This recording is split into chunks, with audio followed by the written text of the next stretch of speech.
Hi everyone, it's Jonathan Corrie from Precursive. Welcome along to the next episode of our Precursive podcast here in season 2, where we've already featured some great guests, including Erin Siemens from ADP, who's the SVP of Client Success, talking about how she's been setting up and maturing her customer success organization.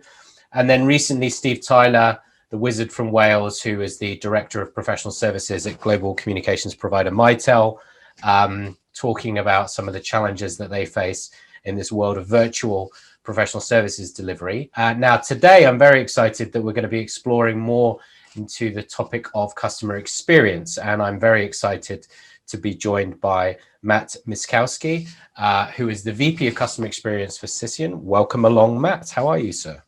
Jonathan, good to be here. Thank you very much for having me. Good, good. How are things? Busy, but the kids are back at school, so I'm a lot happier than I was probably this time last week. Yeah, very good. For those tuning in, we always have a quick chat before we start these things off. So whenever someone says, "Oh, I've had a manic back-to-back day," I'm always like, "Well, this will provide a bit of brevity and levity at the end of the day with a cup of tea." So hopefully it won't be too painful an experience for you. So maybe just to kick off, Matt, would you mind perhaps giving us a little bit of an overview about the scope of your current role and also of course, your checkered history prior to your current role, because you've got a really amazing blend of experience from a wide range of companies. Yeah, would love to. Thanks, Jonathan. So I'm currently the VP of Customer Experience here at Cision for our EMEA region, so not EMEA, EMEA. Right. So that takes on the UK, the rest of Europe, Middle East, India, and Africa. Customer experience for Cision effectively is broken down into, I guess, 3 pillars. Customer support, traditional kind of break fix, something's broken in the software, you ring up the support team, you get a resolution, hopefully as quickly as possible. We then have our customer success team, and we're building that out at the moment. So that's very new to Cision, but we're building that out. And I think later on in our conversation, we'll talk a little bit about outcomes, and looking forward to that, because that really is, for me, the heart of what customer success is about. Yep. And then we have the third kind of pillar. And that's probably split into 2 halves, if I'm being really honest. One of that is onboarding.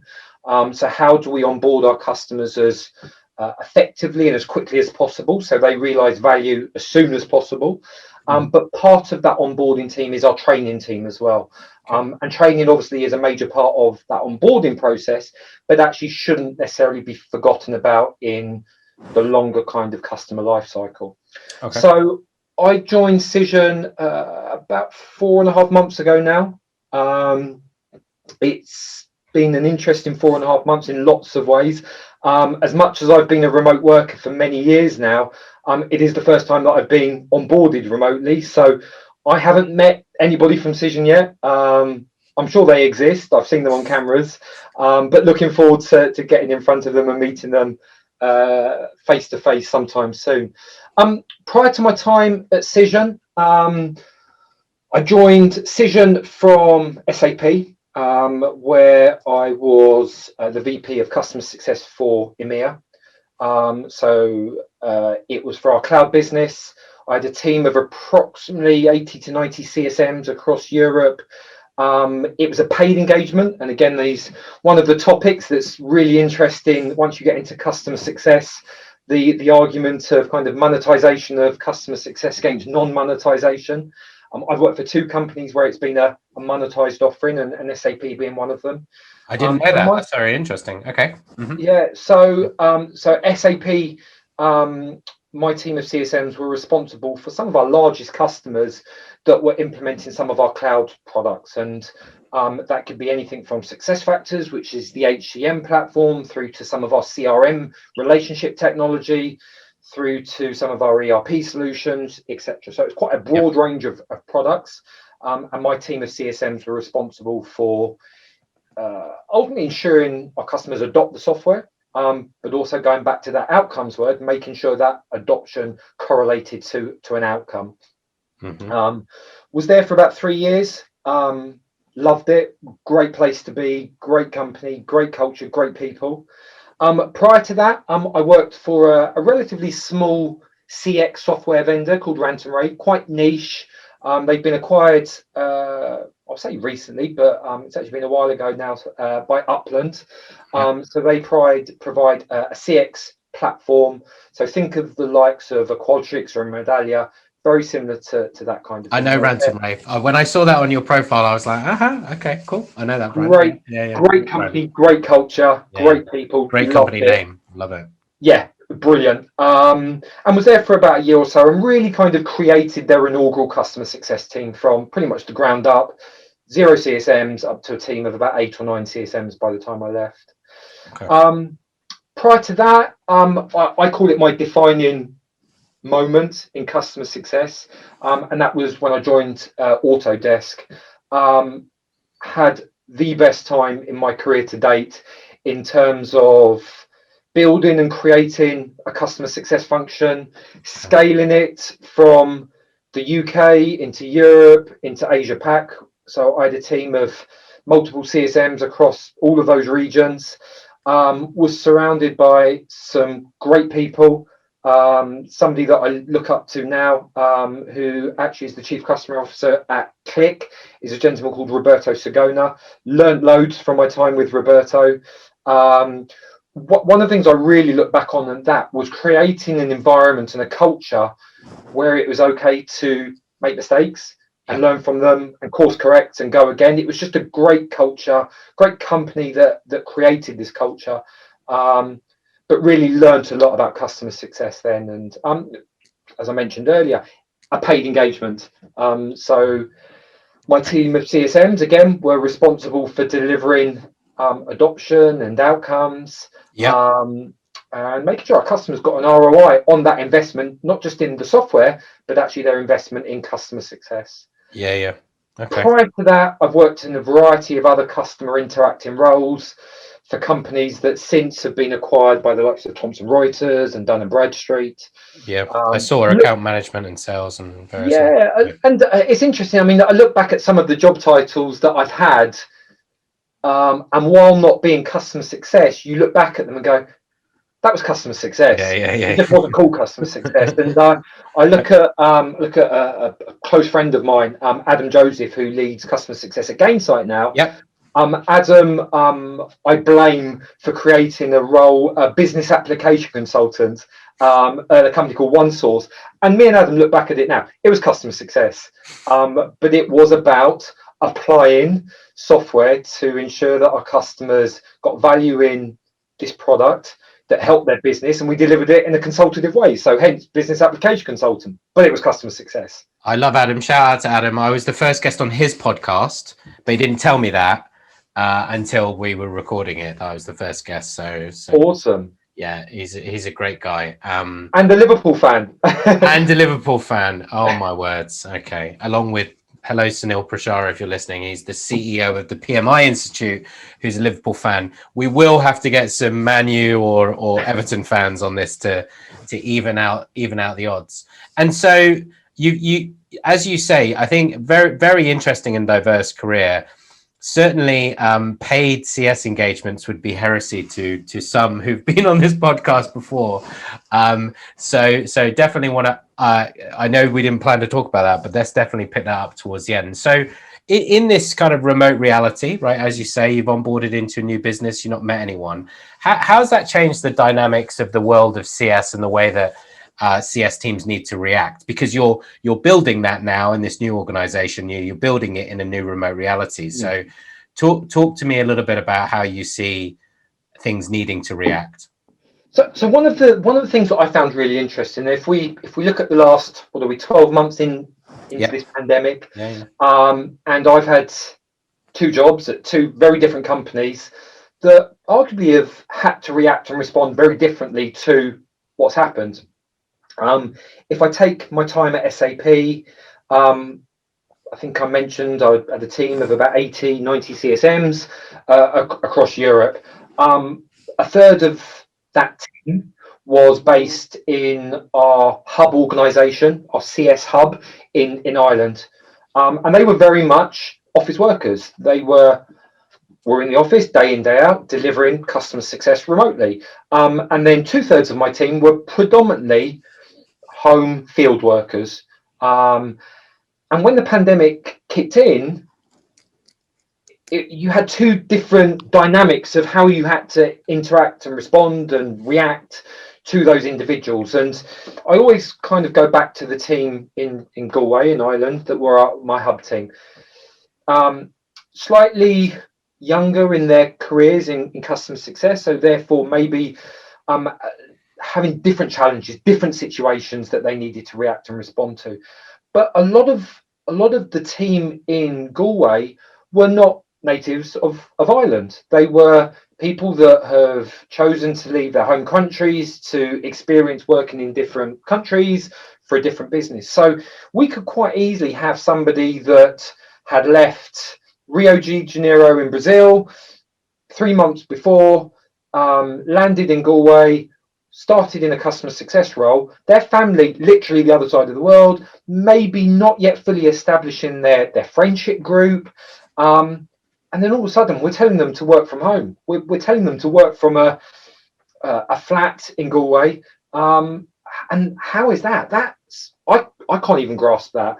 So that was challenging. We had to react and respond to that. We had to support obviously those individuals and find ways of supporting them. But on the flip side, there's people probably very similar to myself, young family, working from home, wife, start introducing the homeschooling elements to it. And how you reacted and supported to those types of individuals was going to be very different. I think one of the phrases that I adopted, and I know I've listened to lots of your podcasts now, and I know you kind of you continuously refer to the new reality. And the one that I kind of continuously go back to is people kept saying we're all in the same storm. We weren't in the same storm. We all had a different kind of we were all in the same storm, but we all had different boats, yeah. and that was the situation that I was looking at. So as much as everything around us was very similar, the boat that we found us in was unique to us, whether it was because you had young children that were at nursery and that was a situation, or whether you were single and you'd flown over from Brazil, that was going to be unique to you. So everyone kept saying we're all in this together. Yeah. But very, very differently, and therefore you had to tailor your leadership and your support appropriately. Yep. That was pretty significant for me. Yeah, no, I think I saw your comment there around we're not all in the same boat, we're in the same storm, and we've got very different boats. Yeah. And I thought that was a very good way to summarize it. I think talking more and more to people now, it's very difficult because it has been such a long time, and people don't want to be sort of calling out the fact that, oh woe is me because I've got to work from home and I'm not able to go to the pub, and or something like, something very trivial, whereas other people are facing like severe hardship, it potentially health wise, as well as in kind of society and with their job. So I think striking that balance is really, really difficult, and it's really, really difficult to do on an ongoing basis, because like you say, you've had a super busy day today. People, I think, have just been a lot of the time just losing themselves in work, right? And it's very easy to get just that you fall into this huge amount of stress that's kind of self-imposed. Well, do you know that one of the interesting things, and this actually goes back to again my time at SAP and my regional director for that hub team in Ireland, a lady called Lorraine Quain. And I remember having a conversation with Lorraine one day during kind of the early stages of the pandemic, and I was like, I feel drained having to be upbeat all the time, but I'm really worried about the team. I feel like I need to be kind of happy and trying to raise morale and be kind of really upbeat. And I was like, look, I don't mind admitting to you, I'm struggling. I've got my kids are doing my head in. I might have had an argument with my wife because we're living on top of each other for 24 hours a day. And I'm just like, this is killing me, and I'm struggling. And she was like, Matt, I think your team need to hear that. And I was like, what do you mean? She said, well, they need to know that you're struggling. Otherwise, they'll just see you as being kind of upbeat all the time. And that's not a reality. That isn't how everybody was kind of reacting and responding. She said, just tell it how it is. So that day, I went for a walk and I took my mobile phone and I went for a walk around Milton Keynes and just recorded a 90-second, 120-second video just going, guys, girls, I don't, and apologies for swearing, so you might have to bleep it out. Yeah, I'm sorry. having a shit day. Yeah, And it just had to be, and it was like, look, my kids are doing my head in, yeah. my wife, I could ring a and work and customers and all of that.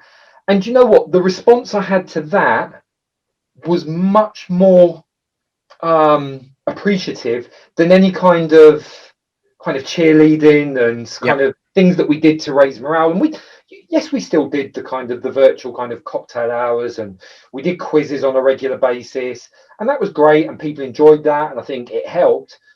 But actually, it needed to be balanced with me going, do you know what? It's pretty tough for all of us. Yep. Yeah. I think that you know, being a bit more I mean, there's there's a lot of stuff around about being authentic, and people actually aren't authentic, claiming to be authentic. But yeah, I mean, I think you know, I think in reflecting on my own situation with my staff, I think just giving people a bit more space, actually, to be honest, has been quite like not filling people's diaries with stuff, not feeling like we've got to deal with every issue like immediately. We had an issue quite recently. Someone called me and they said, "Oh, we've got this issue," and I said, "Okay." I said, "Do you want me to do anything?" And they're like, "No, I just thought you should know." And I'm like, you know what? It's fine. Like, shit happens. Yeah. And all right, it's not ideal, but there's a lot bigger things in the world to worry about. Let's not stress it. Try not to stress it too much. Now, this person probably did stress it because it's their job. But I think from my perspective, I know that maybe 18 months ago, I'd have reacted very differently and thrown various toys out the pram and said, we've got to get on this and fix this and blah, blah, blah. But by being a bit more relaxed, I think it helps others. Now, given that there's this kind of, that there is this underlying pressure internally within teams, right? And you also sort of, that's against a backdrop, I think, of, you know, when we're buying and selling solutions, there's an expectations from customers that have, I would say, been rising steadily, right? There's a lot of research around how that customer expectations have exploded, which I don't think is true. I think really, you go back in my career, anyone that's ever bought something has wanted a return on investment, right? No one's ever bought something hoping to get rid of it, like, you know, a few years later. And I think, you know, within that, though, that we talk about outcomes, but increasingly, I think that there's this customer experience piece, right? So, and that needs to be kind of consistent, and I think quite almost effortless is one phrase I've seen. Like, it's just like, it's really easy for us to be bought from, for us to serve, for us to deliver value. For those listening, can you give us a background to what is a good definition about what customer experience is and what it encompasses? It's almost like an exam question. Discuss. It's a tough one, and it really is. But as equally tough as it is, I'm going to simplify it for the answer. So for me, CX, simplifying it, is the interactions that your customer has with your brand. And that is that simple for me.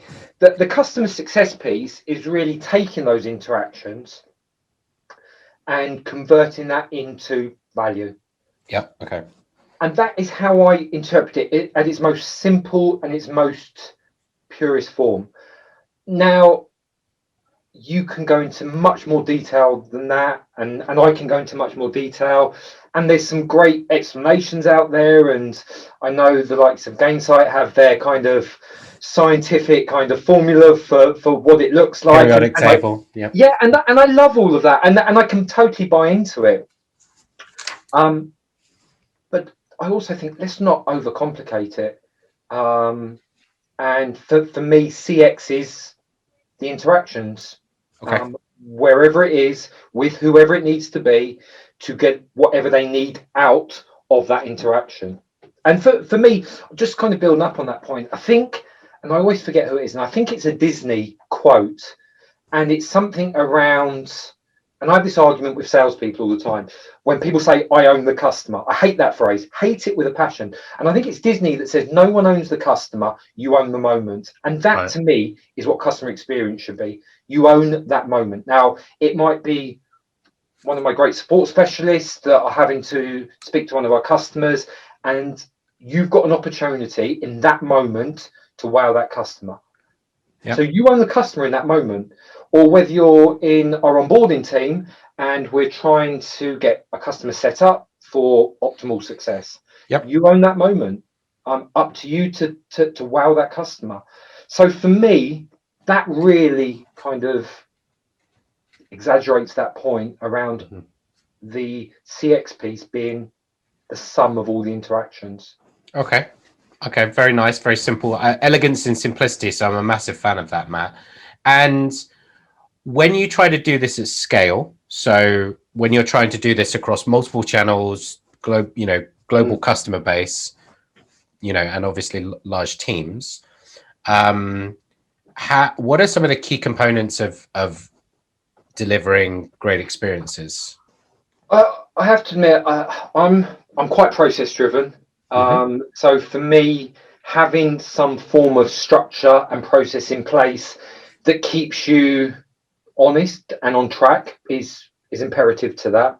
Yeah. So for me, when we talk about the key components of CX and going back to those interactions, it is that customer journey map. That is what keeps you on track. Now, you've got to be very careful with customer journey maps. I think they can very easily become inwardly facing rather than customer facing.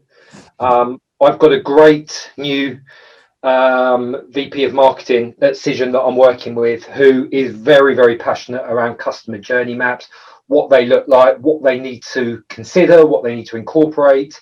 And I think the key components for me, one is understanding the customer's emotion and sentiment within that. What are your customers thinking about and wanting from that moment, that interaction within that journey? So you've got to kind of consider that piece. Again, keeping it on track to kind of one of my favorite words, outcomes. So again, the outcome piece within that journey map. What is the outcome the customer wants from that interaction within that journey map? What is the outcome actually that Cision in that case wants from that moment within that journey? So for me, one of the key components of delivering that customer experience has to be that journey map. And ultimately, that is the foundation of anything and everything else you build on top of it. Yep. No, I think that outside in, or as I'm starting to call it, outcomes in approach to a journey map. Internally, they've started taking the piss out of me for saying this. They're like, that's coining a turn of phrase, but it's exactly that, which is it's quite hard sometimes for people to marry this is what we need to do internally versus what the customer's trying to get out of it, or their experience or what they're thinking through that process, right? Yeah, I think I talked a lot about at the beginning, Autodesk being kind of my career defining moment. And one of the moments that I remember, and I think it was Roberto that probably called us out on it. As a leadership team, we were trying to build our customer journey map. And I remember we went to San Francisco, we had one of the big conference rooms in Autodesk Towers, and we spent probably days in this big conference room, loads of post-it notes, and at the end of it we were like, ta-da, there's our journey map. And we kind of told Roberto, and he's like, what did the customer say? What do you mean? He's like, well, how did the customer react to that? We haven't asked the customer. Well, how is it a journey map then if you haven't even lived that journey through the eyes of the customer? And that was a real kind of like, kind of penny drops. How can it be a customer journey map if actually it doesn't even involve the customer? And we rewound and we went again and involved our customers in that. There's so much nuance to it though, right? It's like what language the customer uses, what words they use, when they use them, how they describe value, how they hierarchies of value. We were talking to a company potential customer and about their business case, right? And the hierarchy of the business case meant quite a lot to them, because we were talking about how they would recognize more revenue from using one of our products, because they recognize revenue on when they go live, right? We're talking about pulling for, and they were like, well, that whilst that's important, this needs to be number one, which is, for example, that it needs to be the people piece first, because that is, we're kind of a human first business. So everything needs to be about how's this going to impact our people, then financially, and then customer, in their particular hierarchy. So customers always in the top three, but they put their people first, which was interesting. So I have been banging on about this outcomes era, and on I'm a big fan of a company called Zuora, and some of the work. Well, they coined this phrase, the subscription economy, and in the Sunday Times on Sunday, they were referenced in the end of ownership was the way that their latest report described it. But I think you talked about it earlier in this conversation about companies want more value more quickly, and in this outcomes era, I think services teams, onboarding teams, success teams, they're on the hook to deliver these outcomes. And you also referenced it in your training piece, which is not just at the beginning, but in the middle and at the end, and on an ongoing basis. So I'm curious to know, how does this pressure to deliver tangible outcomes manifest in your current world with the current things that you sell?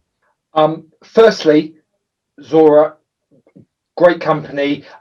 Obviously people can't see, but we're on camera. And you mentioned it, and I look over my right shoulder because I've got a library of books behind me, and one of my go-to books is Subscribed by the founder of Zora, Chantal, if I got it correctly. Great book, great company, great content that he shares. So definitely worth kind of digging into that. Outcomes. Oh, my favorite topic in customer success, and anybody that has ever had me as a leader will be equally kind of tutting, rolling their eyes, because it will be, this is Matt talking about outcomes again. Here we go again. So it's I'll be honest, at Cision at the moment, it's tough to talk about it here because of the early stages we are with creating our organization and what that looks like. But we're starting to sow the seeds, and I'm starting to sow the seeds with our onboarding team, and how important it is for them in the transition from pre-sales into them, that they are capturing that information both from the customer and from our salespeople. So really identifying what are those desired outcomes that our customers want to get, both short term, which is important for the onboarding team, but medium and long term is important for the CSM team, in terms of what we deliver in kind of second and third and fourth phases of that journey. But I can talk a lot about the outcomes pieces that we did at SAP, and we did at Autodesk. So SAP, I introduced a model called 3XO, so 3 O's.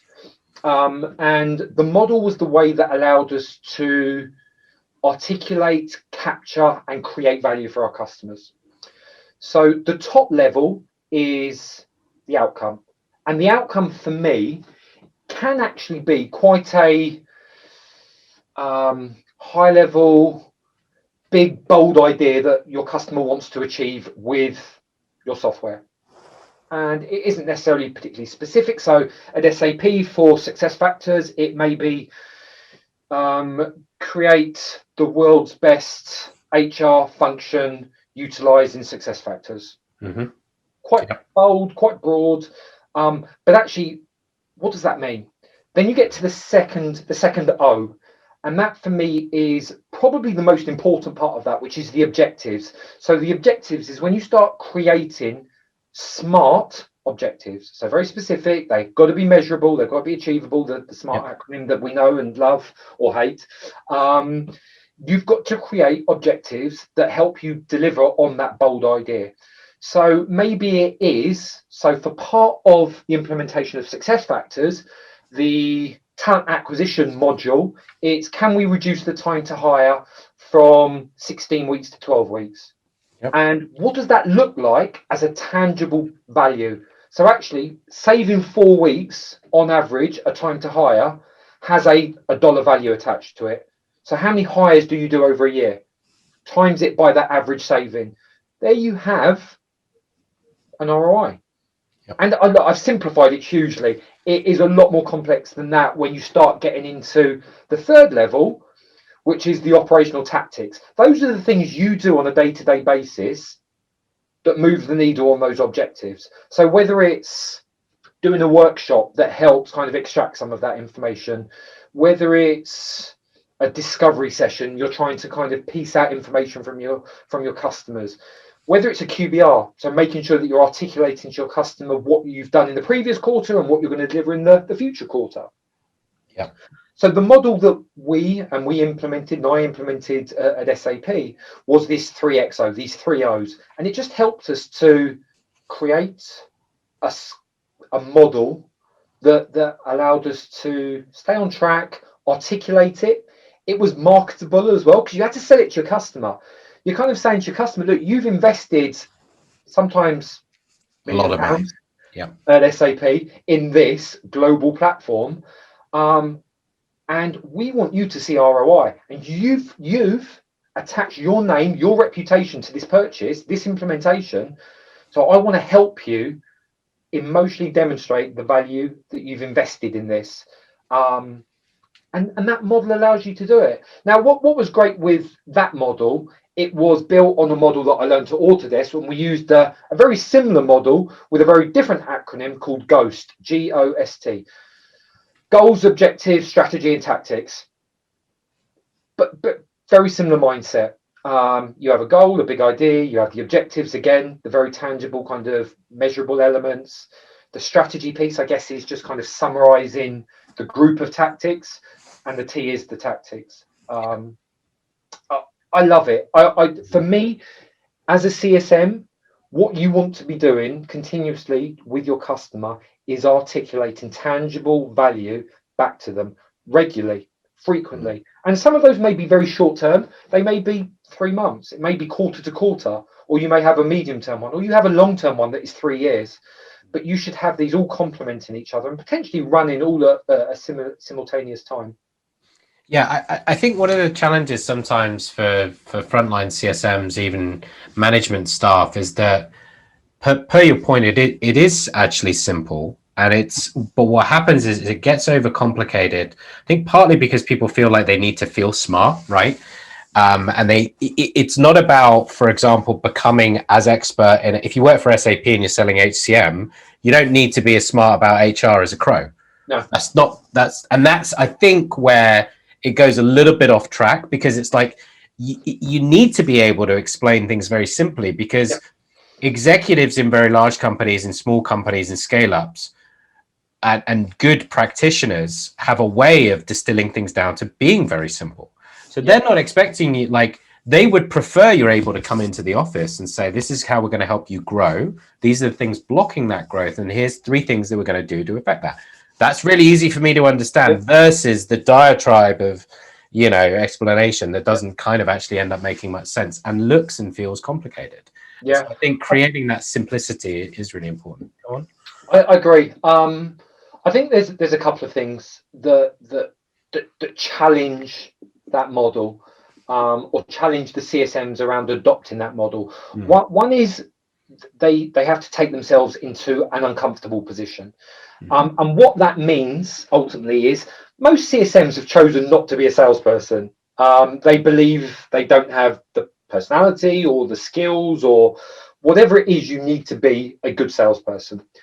But actually the elements that they need as a good CSM are actually probably skills that cross over very easily and very quickly. I was doing a session today with one of our enterprise salespeople that was talking about how they go about an enterprise sales pursuit.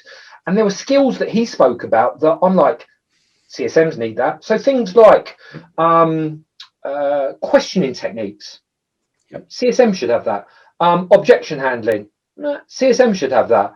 So these things that I think people historically or traditionally have thought about as being sales skills are actually skills that come into the CSM role as well, and very much have to come into the CSM role when you look at applying kind of an outcomes methodology mindset.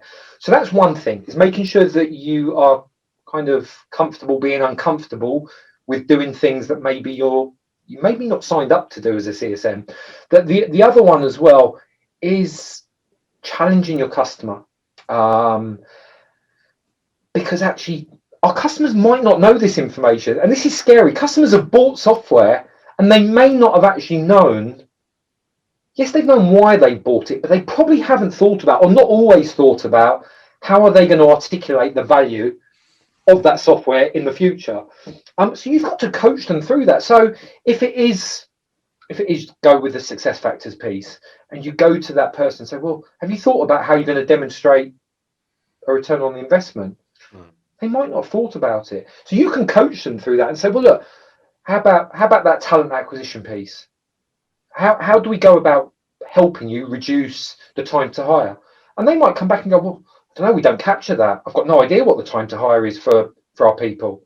Mm-hmm. How about you go and find out? And you're kind of coaching them through that and explaining to them why they should care about demonstrating that ROI, but also how they go about extracting that data that allows you to do that for their benefit as much as it is for our benefit. Which leads us nicely onto a topic about we're talking a little bit about coaching, because I know that you're a qualified football coach and you've got a lot of passion for sport, both with your family and I think with young people in general, being a coach. And I think one of the things about great coaches is that particularly in businesses, they don't give you all the answers, right? So they're not like, oh, well, an outcome is this and value is this, now go away and do it. It's like, okay, well, what do you think the return on investment might be? And okay, would that have do you think that would have a monetary value? If so, how much? For example, they're not going to give it to you. Yeah. So in this kind of what do you think is applicable from the world of coaching that applies into the world of customer success and customer experience? When you told me you were going to ask me this question, and I'm not sure I'm meant to tell the audience that, but no, that's fine. But everyone knows we made this all up. I was like, well, I coach under eights. Yeah. And I have to admit, at times, I finish the day at work and then I go and coach under eights. I'm like, I wish the people I work with were as kind of switched on as the under eights that I and then I was like, no, I probably shouldn't say that, but too late. So not in the current company. No, exactly. My sensible answer. I think there's probably a few things that I'd kind of reflect. I think one is kind of the acceptance that you're dealing with different personalities and different ways of working. There isn't one right way of getting to a solution. So at an 8-year-old level, when I've got kind of my 8 under 8s, all at varying different levels of skills and ability, different strengths, different weaknesses, you're having to tailor your coaching to that person. So that is something irrelevant whether you're 8 years old or 28 years old or 48 years old. As a leader, you're having to tailor that coaching and that messaging to it. I think the other thing that I kind of thought about as well, and if anybody out there is into kind of their football coaching and they've done their coaching exams, they'll know there's a good amount of kind of dialogue and debate at the moment around how you coach aligned with the English FA to create a better generation of players. And one of them is giving them exposure to different positions. Now, the challenge is at a very early age, you're influenced by what you see on TV for football. So my son, obviously growing up as a Liverpool fan, I made sure of that. He's seen Mo Salah or he's seen Sadio Mane, and he's like, I want to be a striker like Mo or like Sadio, because that's glamorous. And you get that. But actually, part of his learning, and I coach my son's team, is that he has to appreciate the other positions in that team. So actually going in there and saying, actually, Max, for this game or this quarter of this game, you're going to play defence. And you see his face drop because he doesn't want to. But Dad, I'm not a defender. Well, what are you? "Oh, I'm a striker." "No, you're not. You're a footballer."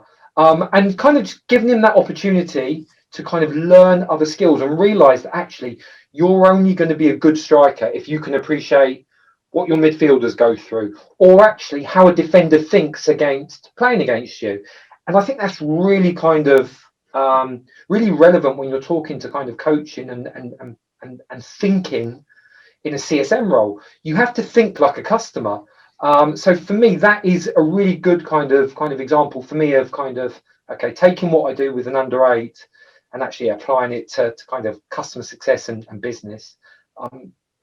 Think about it from the other side's perspective, and that will challenge you and it will help you learn and develop. Awesome.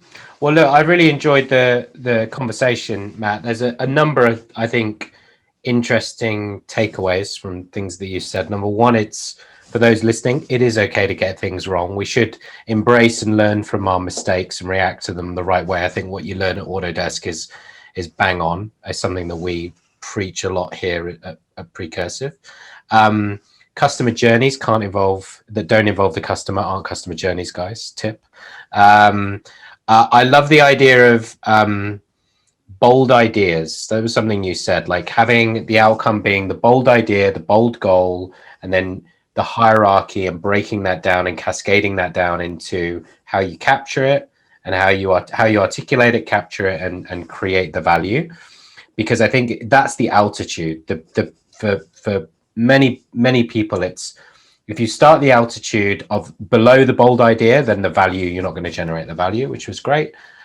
Two very practical frameworks, the 3XO, the Ghost framework, and outside in, big theme right now, which is think like a customer. Also, I think like your peers internally. I think for anyone trying to coach CSMs with more, as you say, skills that are perhaps quote unquote traditionally found in the sales organization, call them commercial skills. Yeah. Because quite frankly, commercial skills in sales around good questioning, diagnosis, business acumen, customer acumen are all eminently transferable. We actually have started now teaching our CS team the commercial methodology that we use in our commercial organization, and they absolutely love it because it just gives them that framework to use that a lot of the time they're expected just to kind of know on their own.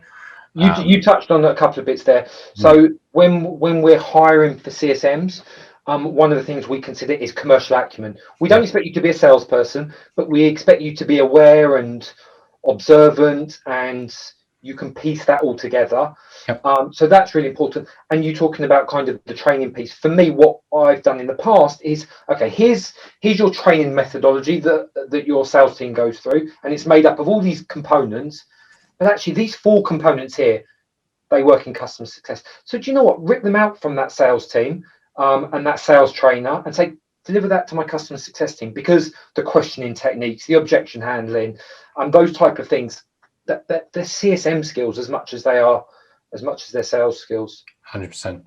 Brilliant. Thank you, Matt. Massively appreciate the time. I know it's late in the day. You've had back-to-back meetings, so going above and beyond for this, much appreciated. No, really enjoyed it. Jonathan, thanks very much for your time today. Brilliant. Cheers. Cheers, Jonathan.